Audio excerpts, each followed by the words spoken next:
Hi everyone, thank you for joining us for the Ask Us Anything webinar today. I'm just going to give it a minute to give people a chance to join and then we'll get started.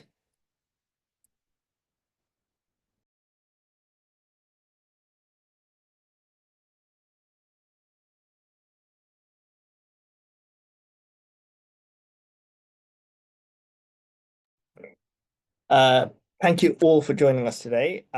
This is the Ask Us Anything webinar. So on the call today is myself, Sahil. I'm the Key Partnerships Manager at Big Give.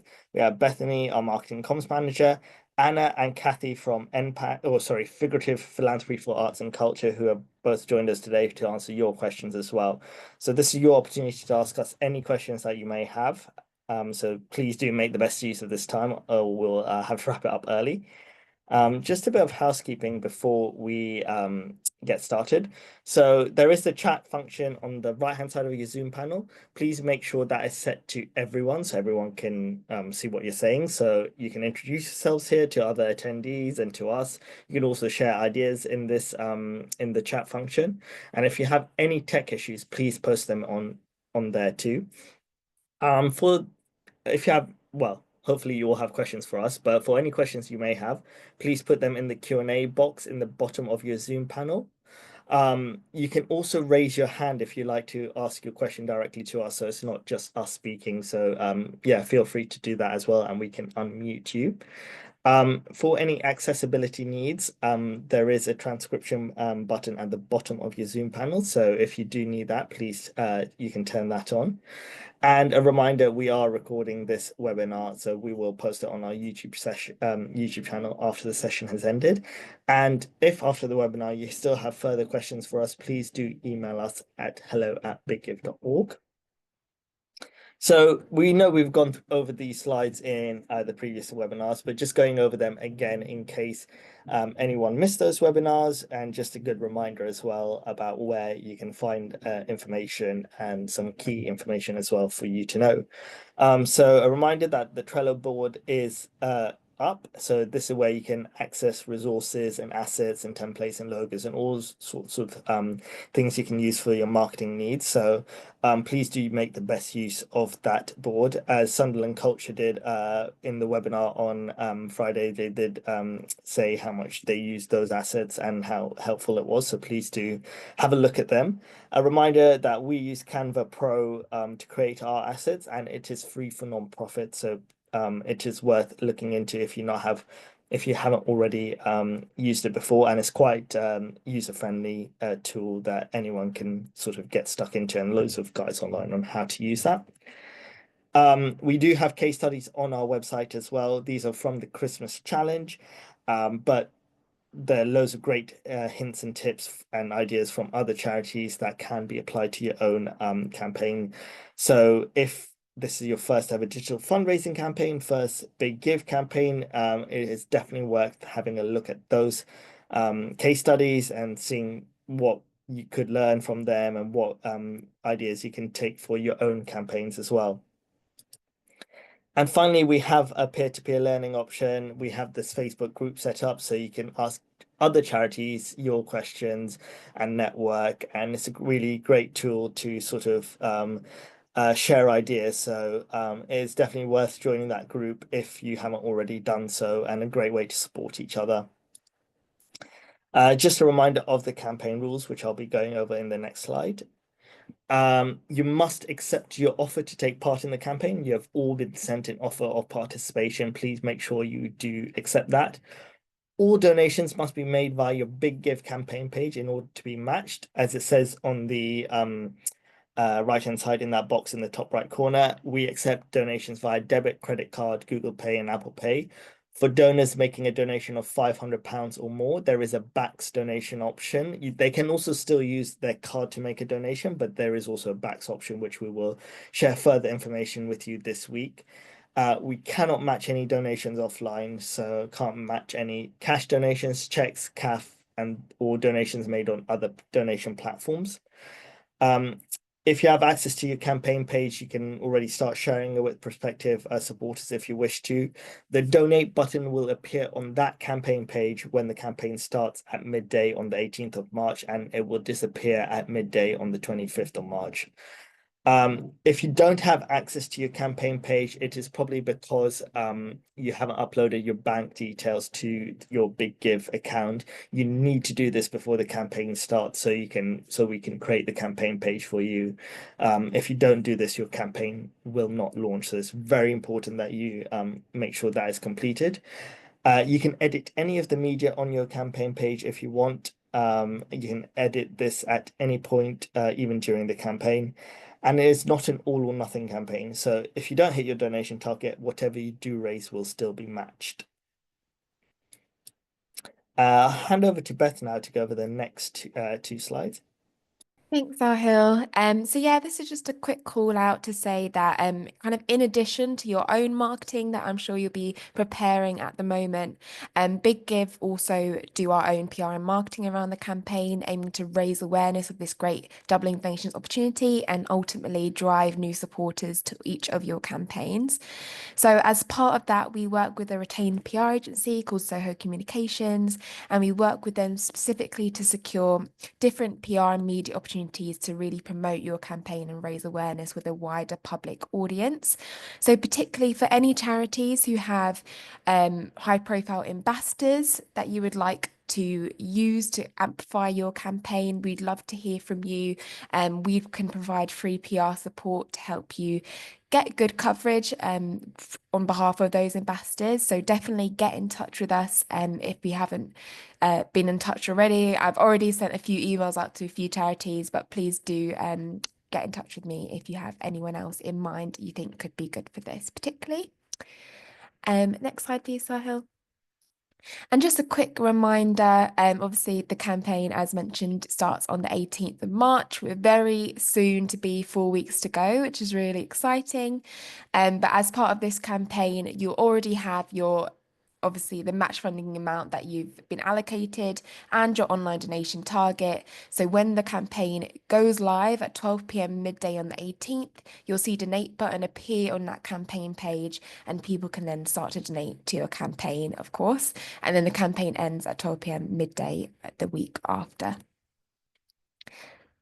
Great. I think in that case, we'll open up to questions. As Sahil mentioned, please do use this time to ask us any and all questions that you have. No question is silly. We're very happy to go over and support you as much as possible. You can ask them in the Q&A box at the bottom of the Zoom panel, but you can also raise your hand and ask them to us in person if you would like to as well. So, yeah. Hello, everybody. Nice to see you. Bethany, you just remind me of something that came up on Friday, which might be useful to this group if it's different. Because you were talking about the campaign window being open for a week, and somebody asked us last week how many times you should tell your donors about the campaign. What's the balance between reminding them and not becoming really annoying? And so Suzanne, who's from Sunderland Culture, she answered it as a sort of exemplar who did really well last time. And what she said was that they did a sort of "it's coming" email a few weeks out. They did one at the beginning of the campaign to say it's open, and then they did one towards the end to say it's nearly closed. And I was just reflecting that did very much depict or follow the way in which the donations came in, because there was a huge surge at the beginning, sort of fell off in the middle, and then a huge surge at the end. So I don't know which way the causality goes. But anyway, in case that's helpful, I thought I'd mention that just to follow on from the slide you just showed. So that's that question. And just to say, that's probably the trend for most of our campaigns, where you have the spike in the first or second day, and then it dips, and then it rises again on the last 24 hours. So that's something that we always see. And one final thing I would kind of add to that is obviously social media, you could probably post a lot more. A lot of the times we post multiple times a day during the campaign week itself. But what I would say is if you're used to posting, once every 2 weeks or once a month on your social media channels, and then you just post every day during that 1 week, you're subscribers or followers probably will feel slightly bombarded. So from now, you might want to start just building up that social media content if you're not used to regularly posting weekly, just getting them used to you actually posting multiple times a week, and then you can post again multiple times a day if you need to for socials during that campaign week. The other thing that happened to me anyway, I don't know what happened to anyone else during the campaign. I'm obviously on the mailing list for a really large number of arts organisations. So the minute that the campaign started, I was just bombarded from everywhere. It showed to me that it was working, that, you know, suddenly there were all these campaigns running. Right, should we go to the questions? Who's the moderator? Sahil, are you the moderator? Off you go. So yeah, first question here. How can US donors donate to the Arts for Impact campaign? Do they donate in dollars or pounds? Is there time cutoff for donating in GMT? And anything else to let US donors know about giving to the Arts for Impact campaign? Great question. Yes, donors can donate from anywhere in the world. So US donors can absolutely donate. They have to donate in pound sterling, so they would obviously be it would be charged at their bank's exchange rate.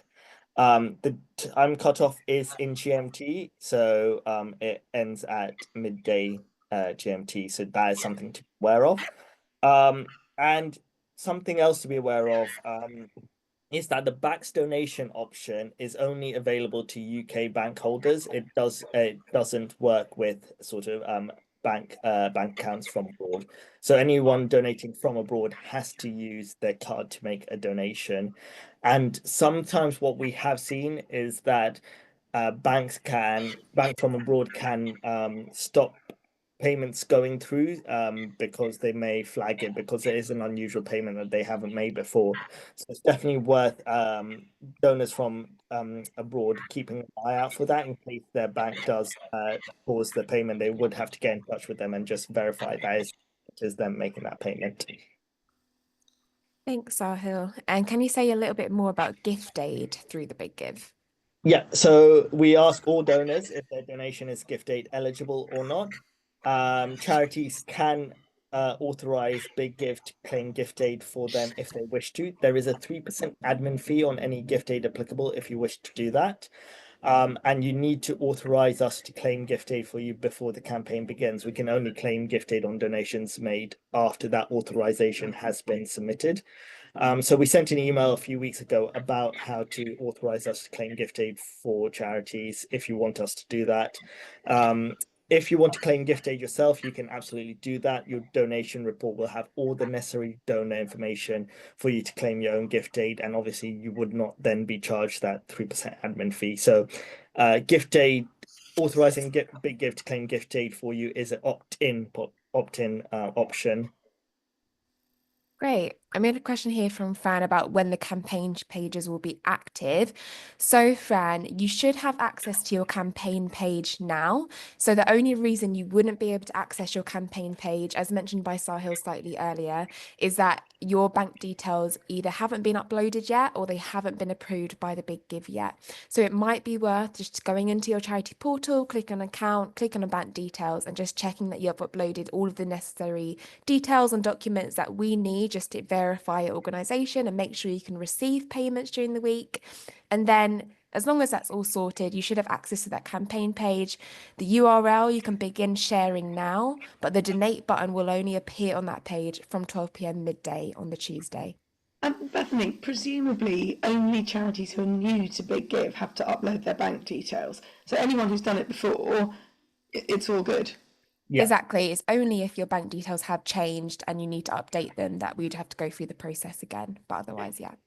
A collective sigh of relief across lots of people who've done it before and haven't realised that there was paperwork. What happened? Yeah. And yeah, we've only contacted charities that haven't uploaded their bank details.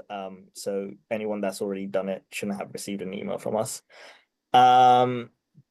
Another question as well related to that from Demana is, do we have to authorize us, Big Give, to claim gift aid every year, or does it roll over?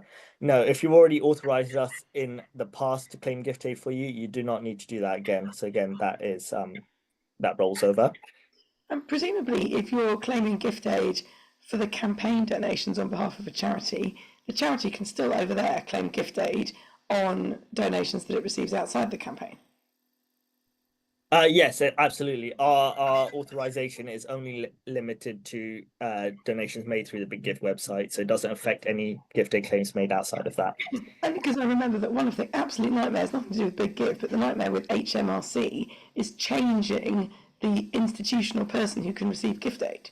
It requires multiple different signatures and trustees and all sorts of nonsense. I mean, rightly so. We're taking money from the government. But I just want to make sure that just by adding the Big Give in as a potential retriever of gift aid doesn't, mess up anything else that we might have spent. No, it doesn't. Yeah.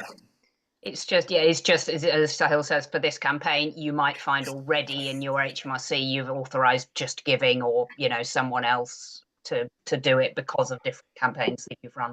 It's just pretty specific to this.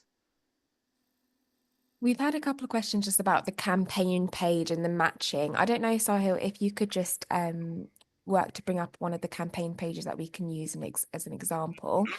But to answer Liz's question in the chat about how the matching works, so at this point, you've all received a match funding offer to take part in the Arts for Impact campaign. So let's use the example that you received a £2,000 match funding offer.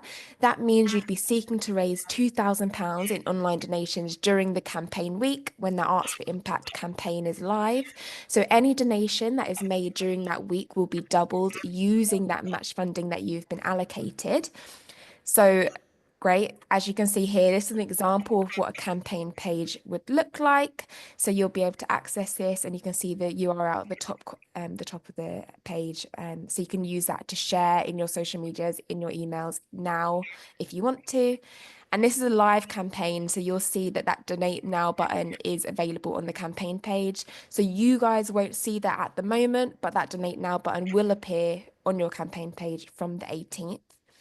And just to reference back to the match funding, all of the match funding is done in real time. So as your donors are making their donation, they'll see that, my £10 has been matched, another £10 that will make £20 for the charity. And they'll see that all happening at the same time. And final thing, just to reference on the match funding, anything you raise over your target, so over that, so let's say that £2,000 that we use as an example, that just counts as extra unrestricted and unmatched donations to your campaign. So you can keep receiving donations even once you've reached your target. And just a quick one, this campaign target is your donations plus match funds. So if someone donates £5, the amount raised will go up to 10. It will go up by £10 because it's £5 plus the £5 of matching.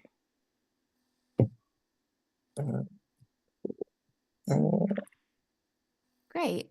Cassie asks, is Cassie from World Book Day, is it possible for pledge funds to come in during the campaign to boost the match funding part, or do all pledges need to be in place from the beginning? Thanks. Pledges need to be placed before the campaign starts. So we sent that email a few weeks ago about adding in pledge funds if you want to boost your match funding pot from your own network, but that would have to be before the campaign starts. We can't add in then the pledges after once the campaign has begun. So yeah, it's definitely worth doing that mapping about if you can reach an extended target, who could potentially be a pledger, and all of that to assess if you want to go for that extended target. I think it's worth saying, isn't it, that this year's the fund was massively more oversubscribed than last year. So I think the statistics were that last year we had something like 300 charities apply, 238 did it. This year we had 450 charities apply. So that's a huge uptick, a 30% uptick. And we had, which I think is a triumph in current market, about the same amount of philanthropic funds to distribute. So one of the things that happened in the distribution process was that a decision was taken to try and share the love as much as possible. So more charities are participating, but as a result, more people didn't get 100% of what they'd applied for. And that leads me to think that securing pledges ahead of time is probably a good idea if you can, because it will take your funding pot back up to the level that you had planned your original campaign thoughts around, if that makes sense. And there's a nominal deadline of 21st of February, isn't there, on the email that came out from Big Give, which everyone should have got, about if you have got some pledge donors who can top up the pot of match funding you've been allocated, then yeah, you need to complete the stuff and get it back to Big Give by the 21st of Feb. I see one of the That's questions correct. in the chat rather than in the Q&A says, how is the matching funded? I mean, I'm presuming that question relates to the central pot. And the answer is that a combination of Big Give and figurative philanthropy for arts and culture raise funds from champions at the centre, and that goes in, that then gets added together into a pot, which, as I said, was about 1.2 million, and then that gets divided up into little packages which go to all the participating charities. And it's a combination of generous individuals and some trusts and foundations. Question I think anyone can jump in on this is, what's been the most successful strategy you've seen from an arts charity? We're thinking of doing a combination of social media content, email campaigns to our mailing list, and a couple of fundraising events in person, but would love to know what's worked in previous campaigns. Well, that's a very good question. I mean, that is basically what we were talking about on Friday, so I can try and sort of capture what they did in Sunderland, because that's a very good example. Before you get anywhere near all those things you just mentioned, which are all sort of comms approaches, it's really important to establish what your charitable philanthropic case for support is, because just sort of saying we've got so much funding available probably isn't going to be as successful as if you write a very careful piece of text and narrative explaining why your charity is worthy of philanthropic support. So I would add that into the mix.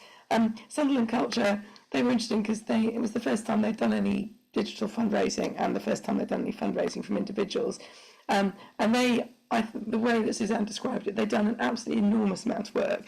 And what was quite helpful, I thought, was that she said, here are some things that work really well for us, and here are some things that I wouldn't bother with again, which was really useful learning. So the things they wouldn't bother with, they spent some money creating a film, which they didn't think leveraged any particular additional donations. In any case, the Big Giv's going to make a film, so you can use that.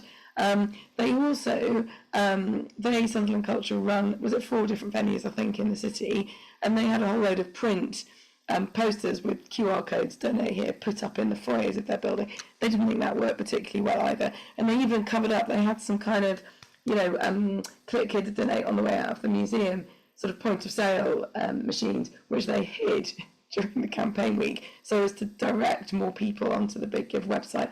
And this year they're going to leave those there because although those can't be matched through the Big Give, they don't think that it particularly affected how many donations.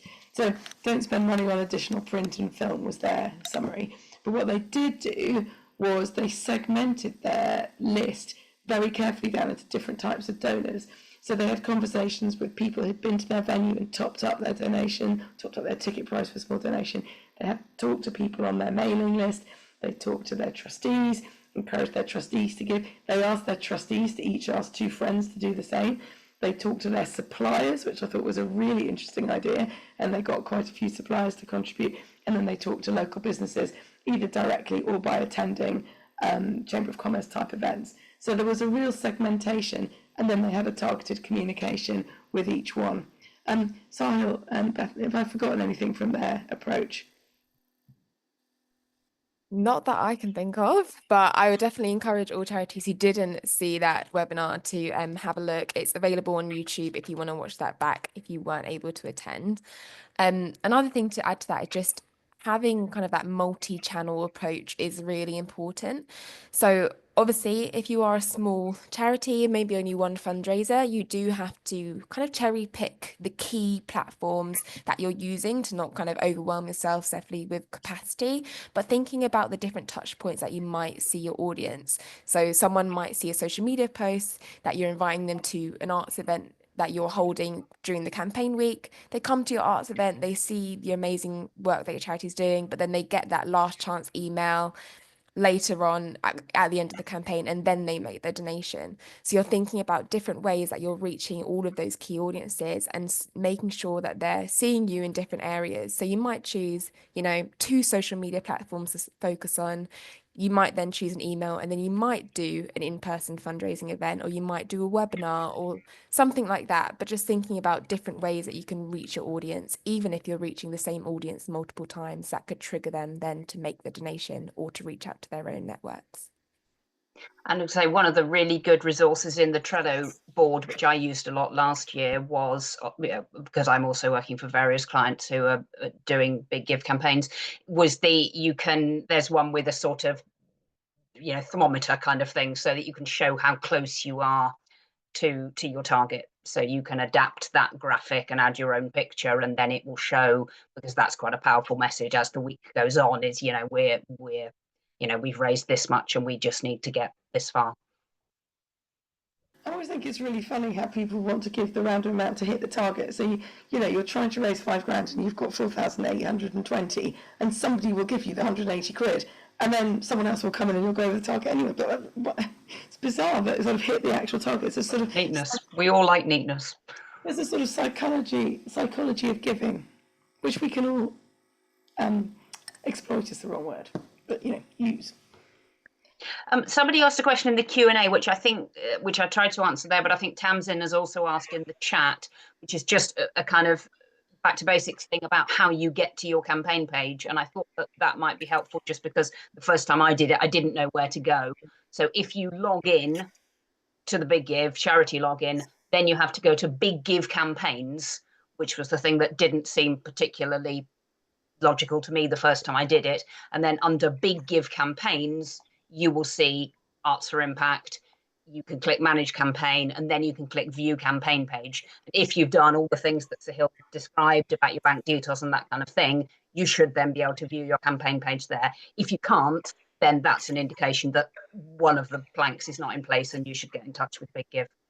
Yeah. I think Shri has also asked that in the chat. So Shri, if you can email us at hello@biggive.org, and we can check on your bank details and just make sure everything is okay, so you can access your campaign page. Got a question from Hannah. Can you confirm what a pledge fund is? So I'm going to do this hopefully as clearly as possible. Think of pledge funds as basically match funds that you've secured. So we've provided you with £2,500 of match funds, for example, and you have a donor or a business in your network that wants to actually add more match funds to your pot. That is a pledge. So they say, I'll add in another £500 of match funds to your pot. That's a pledge. And now you have £3,000 of match funds. So during the campaign week, you then need to get £3,000 of donations, which we match by these match funds provided by Big Give and that pledger. So a pledger is basically just a match funded that you've secured yourself that hasn't come from Big Give. So that's the difference between a donor and a pledger. And yeah, we just need, if anyone wants to add pledges to their campaign, they just need to complete the paperwork that was sent to you a few weeks ago, last week rather, by the 21st of February, so we can sort of open up the pledge form for you. If you don't want to add in pledges to your campaign, if you don't want to add in any further match funds, you don't need to take any further actions.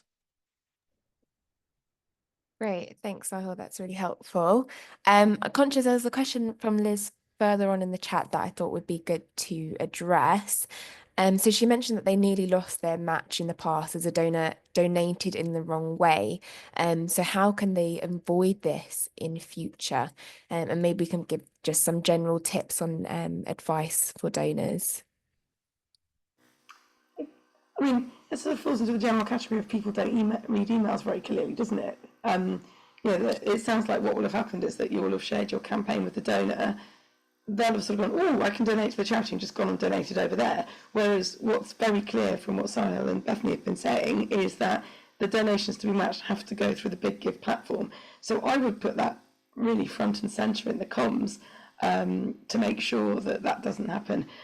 One thing that I did notice last time is that some charities who hit their target, one of the festivals that I'm engaged with, they hit their target, and then over there, once the match funds were run out, they had more donations through their other giving platforms, which I thought was really interesting, because it obviously the momentum created by the Big Give was helpful.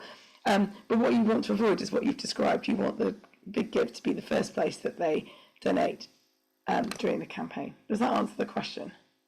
And just a tip on that is, some of charities may have donate buttons on their own website. We've seen other charities in the past that have redirected that donate button link to the Big Give campaign page while the campaign has been running, just to avoid losing those donors as well. So that's something to worth considering as well. That's a good idea, although there's a big risk of cheating, isn't there, in that case? So I'm just going to do a small rant about cheating. The whole point of this campaign is for arts and culture charities to get new people to support them. So, of course, theoretically, it would be possible to get a £1,000 match fund from Big Give and just get one of your existing donors just to feed your £1,000 through the Big Give platform and just get your £1,000 for free. And that is a perfectly legitimate thing to do. But I call it cheating because it's a huge missed opportunity to cannibalise your existing database of donors just to kind of go and get that money. The other thing on this topic is last time around, we did a survey after the event, and we asked participating charities what percentage of the donations they received were new. And it was something like 56% were new, of which half of those were just hanging out on the mailing list. I think the official category was known to the charity but hadn't previously made a financial gift. Now, that tells me that there's an enormous untapped group of donors hanging out on the mailing list across the country. And I keep saying this to people, but last time around, the hanging out on the mailing list donation was about 400 grand for 238 charities. Just imagine projecting that, extrapolating that across the health sector, how much additional money there could be. So I would really encourage people to try and use this campaign to get more new people in and not just get your regular donors transferred across. That's not quite the same as covering over your donate button and sending it to Big Give, but there is a risk that your regular donors will swallow up the match funds, whereas what you really want to do is to incentivise the new ones. Your regular donations, your regular donors should keep supporting you anyway. And you could have maybe that major donor or a couple of those donors on standby at the end of the campaign if you sort of need that little bit of help to get over the line in the last day or so. Then you can ask them to make that donation. But as Anna says, really, you want to use this opportunity to get new donors, new supporters to your charity, and why pass up that opportunity? I had 2 or 3 charities last year tell me that they were personally a bit disappointed because some new donors had come in, bear with me on this, given them more money they'd expected, therefore used up all the match funds, and therefore they couldn't go after all the other people they wanted to target. So I said, well, that's a nice problem to have. But I think it was one of the ones in Stoke-on-Trent. They had a £10,000 pot, and someone just came in and gave them 10 grand, so the pot was gone. And they really felt that it was a missed opportunity because they wanted to have more people in. Anyhow, cautionary tale, nice problem to have. Yeah. Was one here for you, Sahil. If a charity is getting 5k match from Big Give and receives a 5k pledge and then raises £7,500 in online donations during the campaign week, does Big Give match the first 5k and the pledges match the 2,500? So we get the 5k from the pledge. At the moment, between the pledge and the match funds from Big Give, but we need to have a chat with our tech team to see if we can, just without going into the technicalities of how the match funding works with our site, see if we can have that so that the champion funds from Big Give are used up first in match donations and then it comes out of the pledge. But any charity that has or does add in pledges, we will keep you updated on how that works. Actually, we'll notify all charities about that, just as it may influence your decision about whether you add in pledges or not. So we'll hopefully have an update for you next week. I personally think that the champion fund should be used first because that is the whole reason why we raised them. I mean, I personally, having personally asked people to put money into this pot, I would feel very embarrassed to have to go back to them and go, oh, sorry, you got displaced by a pledge. That would be a really bad message to give to a donor. And what we really want to do is keep them on site so we can raise money for the pot next year. So I personally think we should use the champions first. Yeah. And we'll do our best to make sure that can happen. But we'll have an update hopefully next week about that. Have a question here from Martin about, can we add videos to our campaigns? If so, how? Yes, if you go to your campaign dashboard and click on edit media, you can add in a video. So you'll need to use a YouTube or Vimeo link to add a video to your campaign page. I'm going a bit techie. Yeah. We haven't got any more questions at the moment, but we do have lots of time still. So please do post any other questions that you might have, or raise your hand if you'd like to ask them in person. Very happy to keep using this time to answer those questions. Kathy, we haven't had you on the webinars before, so I just wondered if you have any top tips that you'd like to share with charities from your experience. Yeah, sure. Thank you, Sahil. I mean, I think you know, a lot of it, a lot of my previous experience, we talked about already around the marketing and what can people do. I think absolutely, you know, build up, you know, with your supporters, tell them about what it is, and maybe test that out on some friendly supporters first, because it, you know, this is a wonderful model. Match funding is brilliant because it really does you know, give a really powerful incentive to give, but it can sometimes be a bit complicated if people haven't done it before. Explaining exactly how it works, explaining how the match works, what they have to do, when they have to do it. So I would say take time to do that and to build that up with your supporters.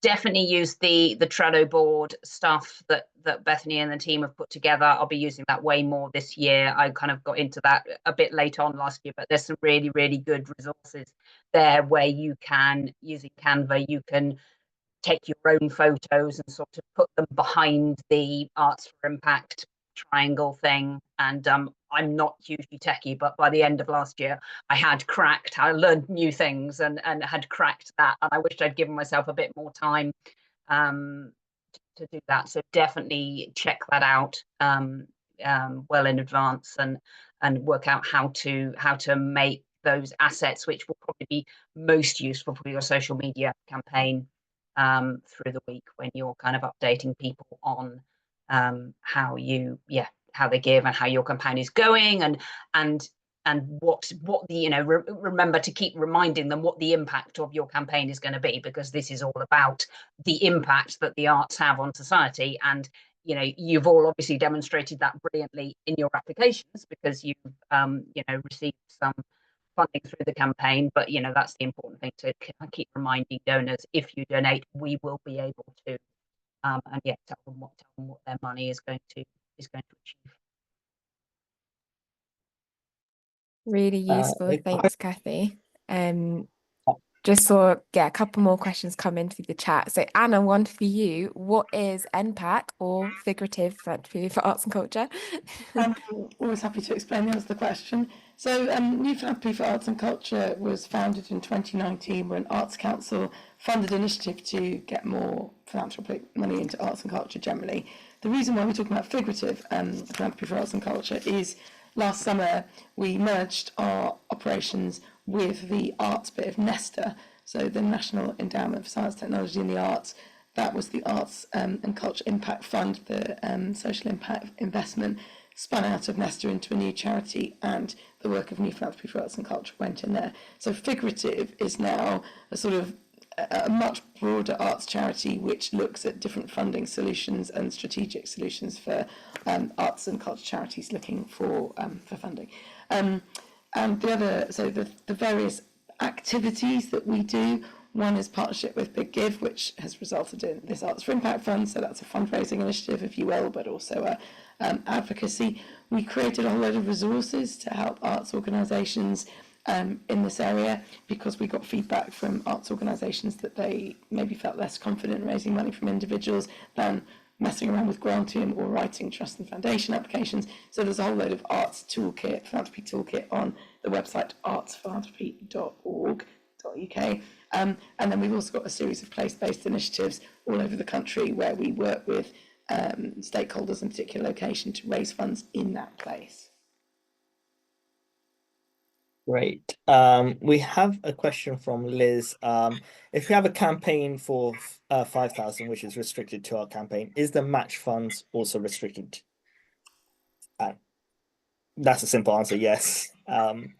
Any donations over your donation target, you can then use for other purposes, but that campaign target is for your restricted to whatever you're raising funds for.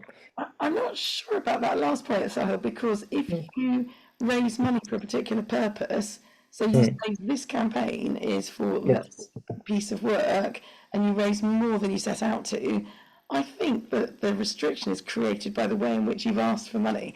I mean, I think the sort of the correct answer might be check with your accountants, because our terms and conditions already state for donors that any donations after charities hit their target can be used by the charity for unrestricted purposes. So our terms and conditions have already covered that. Oh, that's good. I didn't know that, because if that wasn't there, then the pot, the restriction gets created either by the donor insisting on something or by the way in which you ask for the money. The second of which is what people often forget. Oh my goodness, 6 of Q&A. We're firing now. I can't see them. I can just see that there are 6 of them. What is the reporting requirements on the funding raised? We'll share a short form, a reporting form with you after the campaign has ended for you to complete about how you have spent the funds that have been raised. So it's hopefully shouldn't be too onerous to complete. Can you share the sample campaign page and show me where the edit button is? I can share the sample campaign page. Just bear with me. The edit button is actually in your Big Give account, so it won't be shown on the campaign page itself. But if you email us, we can give you the instructions again about where exactly you can find the edit button. But this is how the campaign page looks, or will look for you. So you can edit all of these. You can't edit any of the campaign copy, but you can edit the media assets. So you can edit this campaign banner at the top, the video, these images here, and also these quotes at the bottom. So you can edit all of that stuff via your campaign dashboard. Great. And there's another question here. Do we have a year to spend the funds and report on it to the Big Give? I feel like the reports were due much sooner than that, and you have to get the report in otherwise to release the match funding, don't you? Oh, you're silent. So sorry, that was the camp. So there is the post-campaign survey, which is just how which is different to the reporting. So the post-campaign survey is about charities' experiences of taking part in the Arts for Impact campaign. It's not about how the funds have been spent, and we send that immediately after the campaign ends, and charities have to complete that so to then get the match funds. The reporting, which is sent much later, is just about how the actual funds have been spent. So within the report, if not all of the funds have been spent by the time the report has been sent to you, there is a question about for you to answer that. I mean, presumably, if someone's raised money for core costs because they're an impactful charity, Yeah. there's no particular time limit on spending that. No. It's quite hard to track it anyway because cash Yes. is fungible. Let's not get into the topic of fungibility. It was very boring. Could I repeat the stats about the number of charities who applied and the success rate? Yes. So we had 450 charities applied for about £3 million, and we distributed 1.2 million.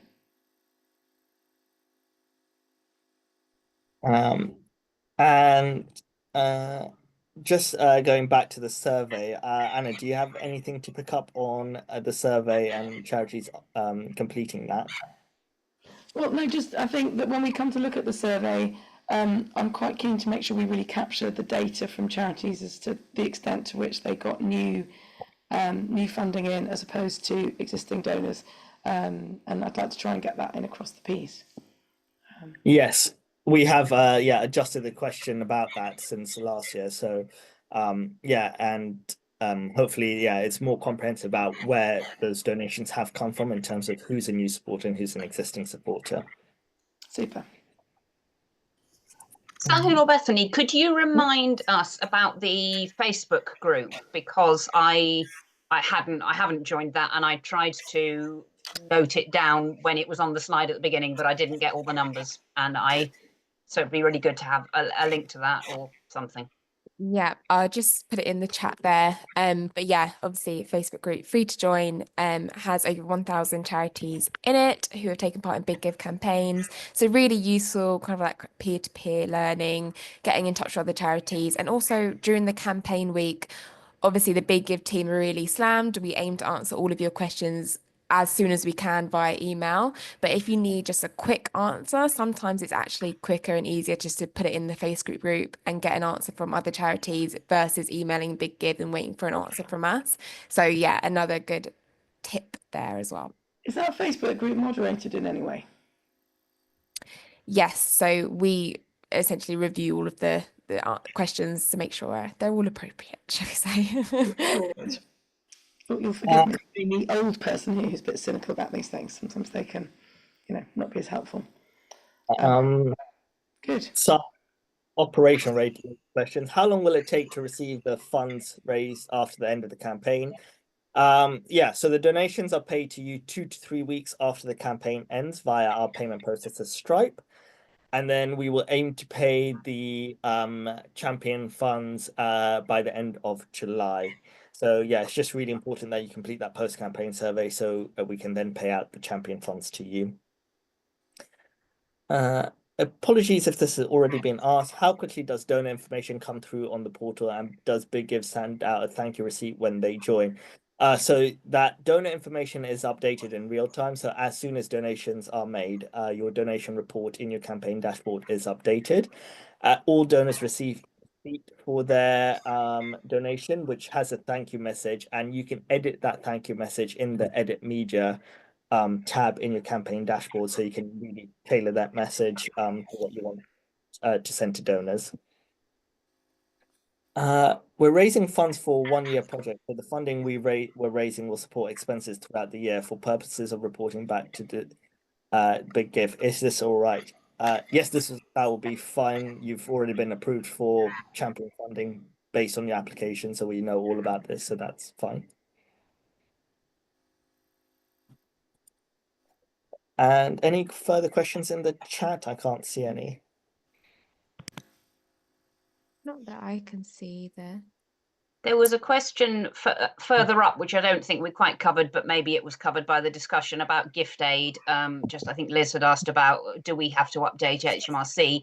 In fact, my understanding is it's all done via the Big Give. If you want the Big Give to be able to claim the gift aid on these donations on your behalf, you fill in something in your account dashboard, and that will happen. You don't need to tell HMRC separately.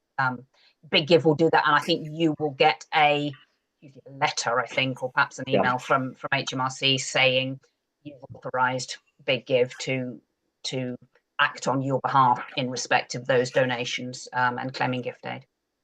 That's exactly spot on. Yeah.